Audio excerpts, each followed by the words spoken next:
Good morning. Welcome to Breakfast with Charlie State and Naga Manchetti. Our headlines today. More supports due to be announced today for businesses hit by new coronavirus restrictions. Pubs and restaurants in Tier 2 say they've been caught in the worst of all worlds. By midnight tonight, almost 3 million more people in England will be living under the toughest measures to drive down infection rates as Greater Manchester moves into Tier 3. South Yorkshire will follow on Saturday. I'm 83. I don't give a sod. I look at it this way. I've not got all that many years left of me, and I'm not going to be fastened in a house when the government have got it all wrong.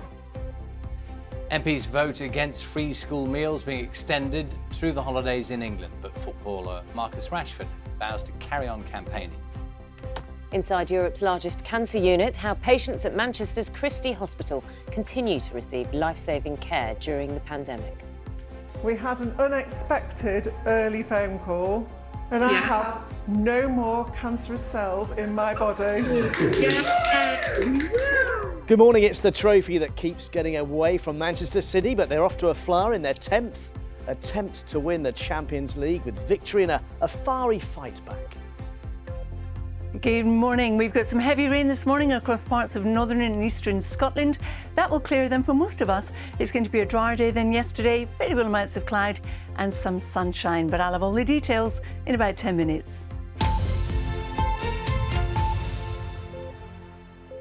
Good morning. It's Thursday, the 22nd of October. Our top story today. The Chancellor, Rishi Sunak, is expected to unveil new support for workers in parts of England that are under Tier 2 restrictions. That's the high alert level. This follows criticism that his winter economic plan was based on a model of falling coronavirus infections and a recovering economy, not extra rules, which have seriously hampered the hospitality sector in particular. Our political correspondent Jonathan Blake has more. Forced to close by law.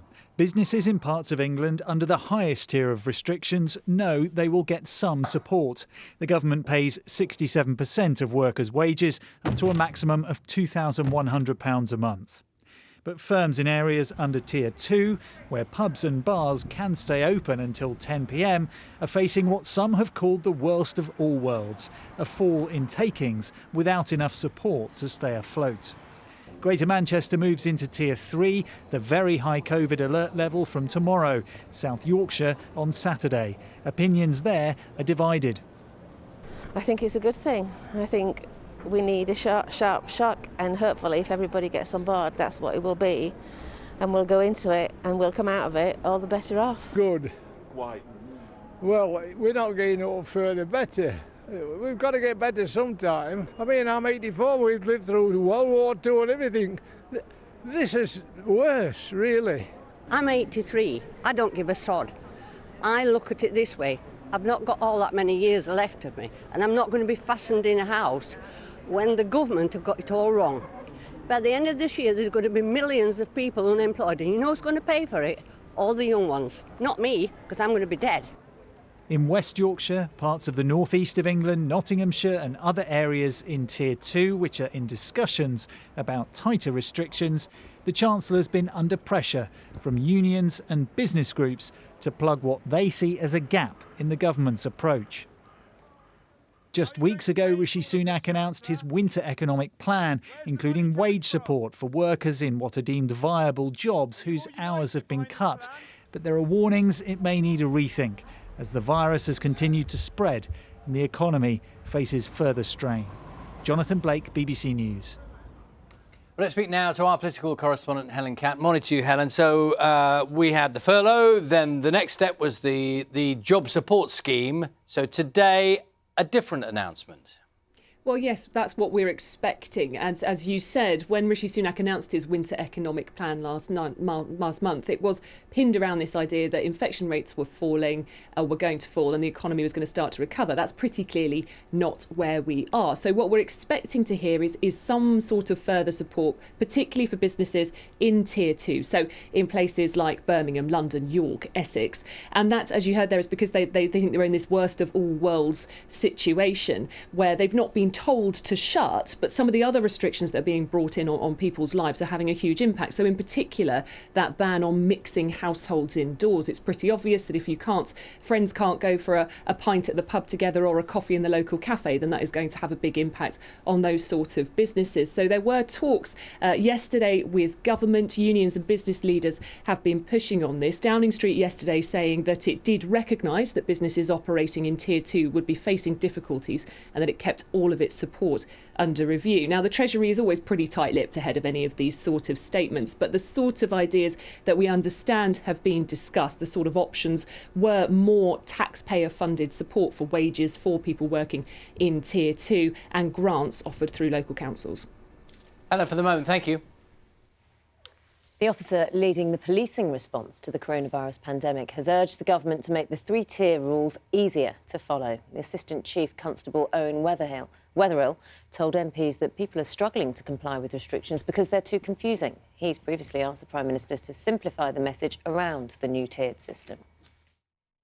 I made strong representations there that we should look for simplified, consistent tiers that would be the same wherever they were applied. That's what I thought was going to happen 10 days ago. The reality now is already starting to drift, and as we are seeing with Tier 3, there are nuances creeping in. What we've seen with the tiering is a reintroduction of a mixture of both things that you cannot do under regulation and guidance. And the tiering relates to both. And unfortunately, what that has done is confused the messaging again. Footballer Marcus Rashford has vowed to continue his campaign for children from low-income families in England to get free school meals outside term time after a Labour motion in support of the idea was defeated in the Commons. As long as they don't have a voice, they will have mine. That's what he wrote after MPs voted by a majority of 61 against an extension of the scheme until the end of the Easter holidays. 5 Conservatives rebelled. Lisa Hampley has more. Breakfast Club is the guarantee of a meal some children might not get at home. Throughout the summer school holiday, many families relied on free school meal vouchers instead. With half-term approaching, holiday hunger is again on the minds of many. Now we have parents that don't have jobs anymore, so then we have to think about the parents that don't have jobs. How are they going to survive? But Labour lost their motion. It had accused the government of walking away from its obligations to hungry children. Only a handful of Conservative MPs voted with Labour. If we acknowledge that children risk going hungry in term time by providing them with free school meals, despite the provision of universal credit and the other things that have been mentioned by the government, we know that they risk going hungry in the holidays too. Thank you, Madam Deputy Among the Conservatives voting with the government was an MP with strong words aimed at parents and Marcus Rashford's campaign. Where is the slick PR campaign encouraging absent parents to take some responsibility for their children? I do not believe in nationalising children. Instead, we need to get back to the idea of taking responsibility. In a statement last night, the footballer said, "Our views are being clouded by political affiliation. This is not politics, this is humanity." And he went on, "We're here to help, but we require guidance and insight from those in number 10. The Prime Minister Boris Johnson said the government will continue to use the benefit and income support system to help children through the holidays. In Scotland and Wales, families will be given food vouchers until next year's Easter holiday. But like in England, Northern Ireland has said free school meals will only be provided during term time. Lisa Hampley, BBC News. The UK and European Union will resume talks today to try to agree on a post-Brexit trade deal. Discussions stalled last week, with Downing Street saying the negotiations were over. Yesterday, the EU's chief negotiator, Michel Barnier, told the European Parliament that the deal was within reach if both sides compromised. The government says talks will intensify, but it's possible they won't result in an agreement.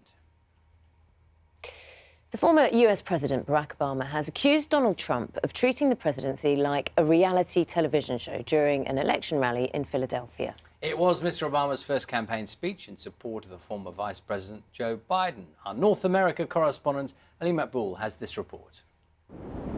It was a strange way to attend a political event, but they came in their cars to see their former president's first drive-in rally for Joe Biden. I think what Barack Obama brings is the sense when America was great. when we were happy to go out, when we could go out and have a good time, when we were respecting and loving each other. And when Barack Obama got on stage in Philadelphia, he didn't hold back in his criticism of the man who replaced him in the White House, saying Donald Trump's behavior had been unacceptable and a poor example to American children. There are consequences to these actions. They embolden other people to be cruel and divisive and racist. Part of the reason he came to this city was to encourage African Americans to vote, but many remain disillusioned. There's no point in really voting. Not to be, I mean, that's how I look at it. I don't see no point in voting, bro. It's like a lost cause. A decrease in black voter turnout here in 2016 is seen as a big reason Hillary Clinton lost this key state to Donald Trump. Down the road, Barack Obama dropped by a community center. You'll get some folks who say, well, I'm not going to vote. His input could be crucial to reversing that fall in black voting for Joe Biden, and not just in this city. Aleem Maqbool, BBC News in Philadelphia. National security officials in the United States say that both Iran and Russia have attempted to interfere in the upcoming presidential election. The Director of National Intelligence, John Ratcliffe, accused Iran of targeting registered voters with emails designed to look like they were sent by a far-right group in support of Mr. Trump. An Iranian spokesperson said that they have no intention of meddling in the election. Foreign Secretary Dominic Raab says he's deeply concerned about reports that a number of people were shot dead at a protest against police brutality in Nigeria. Amnesty International says at least 12 people were killed when troops opened fire in the country's biggest city, Lagos. Demonstrations in Nigeria over an alleged corrupt police unit, which have been disbanded, have been taking place for the last 2 weeks. Royal Mail has boldly gone and released a new set of stamps to celebrate the long-running television series Star Trek. Captain James T. Kirk, Spock and Captain Jean-Luc Picard are among the characters featured on the stamps, which go on sale next month. Star Trek was first broadcast in the UK in 1969. I like those. I think you could have given the phrase a little more oomph, to be honest with you. Could you do it, please? Can we just get, should we just get, what was it? Royal Mail has boldly gone. Just try it now. Give it a bit more oomph. No, you tell me how it's done. Show me how it's just done. asking. There you go, Charlie. It's all yours. I'm just suggesting. It's all yours, Charlie. Next time you could have given a bit more.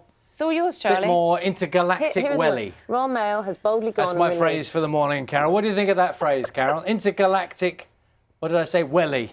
How about welly, that? I think marvellous, Charlie. A very underused word as well. Brilliant. Good morning, everybody. Now, we've got some heavy rain at the moment across the northeast of Scotland.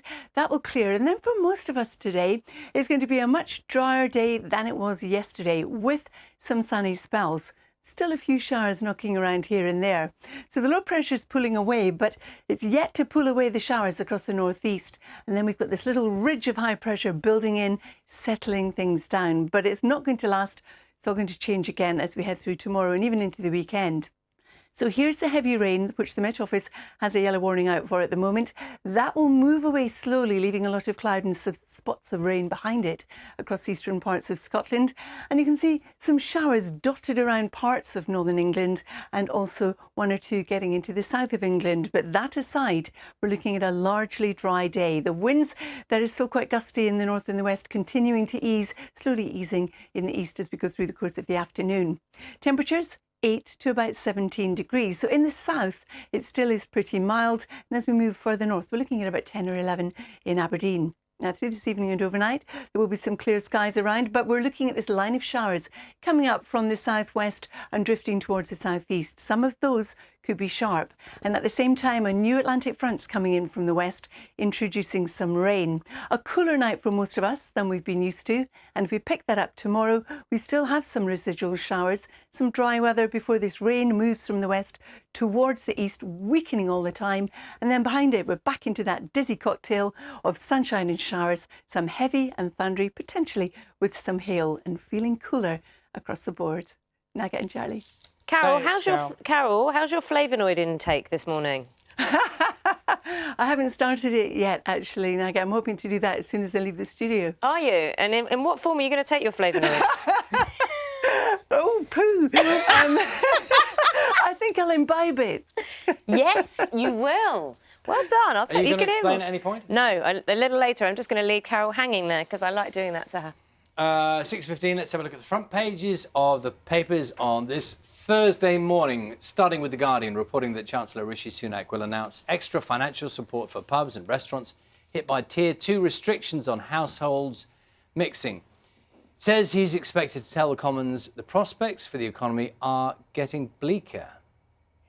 The Daily Mail also has a story that we've been talking to you about this morning. The police officer in charge of enforcing the UK's lockdown rules has made what the Mail calls a shocking confession that even he doesn't understand the three-tier system. Daily Mirror's headline is made from the names of more than 300 Conservative MPs who voted against Marcus Rashford's free school meals campaign. Paper quotes Labour saying more than 1 million children were badly let down by the opposition to extending free meals over the holidays. And the BBC News website reports that the BBC journalist Martin Bashir is seriously unwell with complications from coronavirus. Mr Bashir made headlines across the world with his 1995 interview with Princess Diana and is currently the BBC's religion editor. So you're going to explain that? What is it? The flavonoid? Flavanol. Apparently. I thought they were flavonoids. I was looking at two different flavanol intake.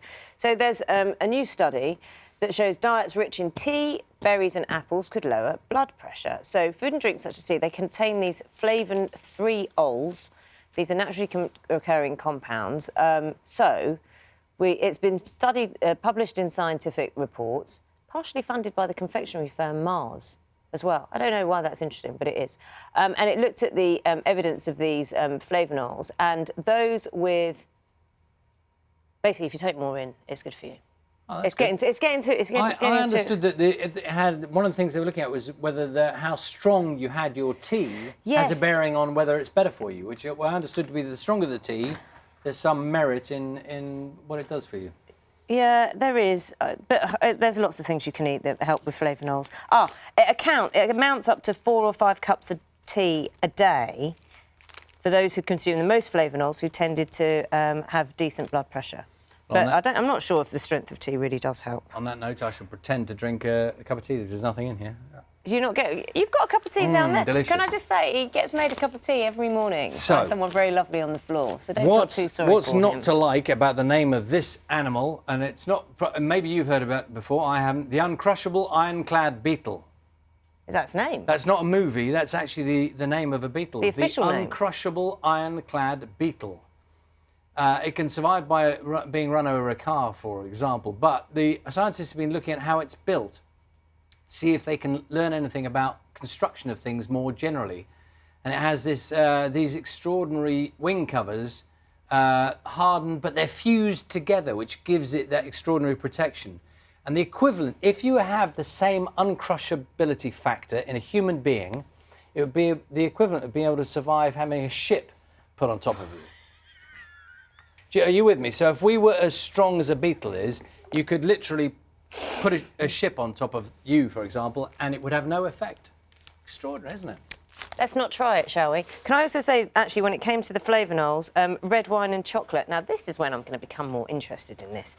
Red wine and chocolate also contain flavonols, but the flavonol levels vary between brands. So soon enough, you could see, you have calorie intake, sugar, fat, whatever, flavonols.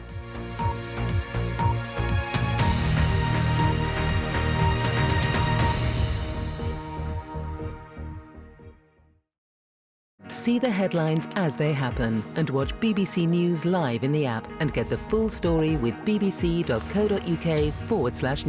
Follow the story for all the latest with BBC News.